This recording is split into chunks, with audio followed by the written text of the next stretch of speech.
Hey everyone, I'm going to give you a quick tour of the setup and what I've chosen to use, and we'll get started right into it. Just wanted to show you real quick the observatory all set up and how it usually looks when it's all working and shooting. But we're going to go ahead and start here at the bottom with the Star Zona mount, which is what I use to adapt my Orion Atlas 2 EQG. Picked this mount up 2.5 years ago and upgraded from a regular non-tracking mount, and that was a gigantic upgrade. Chose this one in particular because of the payload capacity. It holds 44 pounds.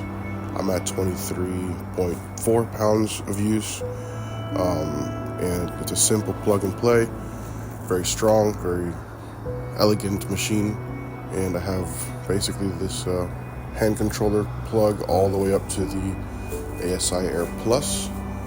This is a 256 gigabyte model. This mount here has been a workhorse for me. It's barely any noticeable backlash, if any at all. Have never had to adjust it. I've put it through the ringer, and it used to go in and out of my shed, but now we'll live here permanently into the observatory, into the outhouse observatory, and I highly recommend it, and I'm totally happy with this Orion product. I decided to go with the EAF focuser for ZWO. If you can tell already, I'm a big ZWO fan. Pretty much everything I have now is ZWO, and I don't think I'd change to any other company. They've proven themselves, and this focuser here is another amazing piece to their puzzle. Along with that, it brings the little weather sensor that I keep at the very top here of my telescope, and that helps me know what temperature is going on, and also helps me with focusing and when to focus and things of that nature.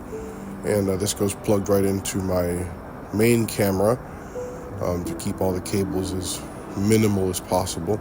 From this, we're going to go ahead and move over to the coma corrector, and the coma corrector is a Quattro coma corrector. I don't know why I didn't buy this when I first got into my Newtonian reflector, but I'm happy that I did pick it up just recently, and what a gigantic improvement on image flattening and star pinpointing.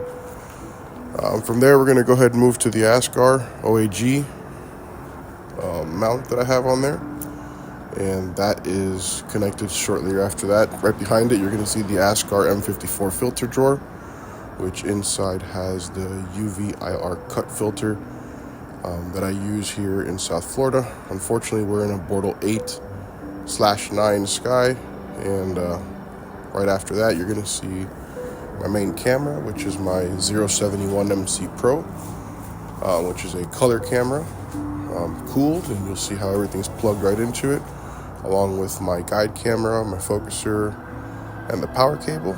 And that brings us right up to my guide camera that I just recently acquired. Never guided before, but this has been an amazing upgrade and such a very important tool. I should have done this a long time ago as well, but I chose the 174mm Mini, and that has been flawless since I've been using it for the last couple weeks. As you see, all these cables go up into the ASI Air Plus 256 gigabyte model. Have zero complaints. I've been using this for about a month now, and definitely happy with how that turned out.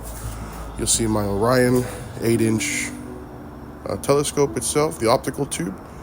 It's a 200 millimeter aperture f4 and an 800 millimeter focal length, and really just a workhorse as well. Inside here, I decided to recently just change to the Bob's knobs to help my culmination portion of my night, and that's been a very important tool for me as well, to be able to focus whenever I need it. Here you go, take a look down towards the rear of it. You see my dew heater. That's something that I've also just gotten, but coming to the rear here, you also have the cooling fan that's in the back of the telescope, or not cooling per se, but it helps regulate the mirror temperature so that you can get a calmer image and calmer air inside of the optical tube. And that works very well. I also control it through my ASI Air. And like I said, this dew heater is something new. We have 5,000% humidity down here in South Florida, so I'm sure I'll be using this very soon. Haven't had to use it just yet, but plugged right in to the ASI Air, which is where I plug it and control it from. I also got one just recently for the OAG, so I have a dew strip for that. I'm not sure if I'm going to need it, but just in case, I'm presuming that in the middle of summer here, it's going to be pretty bad for the humidity, so maybe I'll go ahead and need it. But overall, this is a quick look at what I got going on here, and I really hope you enjoyed it. And if you have any questions or comments, or if you have any suggestions for my setup, please feel free to put them down at the bottom, and I'll be more than happy to respond and answer any questions that I can. I've been working at this since 2013, and I've gotten this far with the help of my wife and the support of her as well. And I hope to get some more videos of me shooting at night and my whole shot sequence of starting all the way to the finish. But for now, if you want to see any other videos of something in specific, I'll be more than happy to talk about it and give you guys a little bit of a breakdown. But till then, thanks for tuning in. Have a great night, and God bless.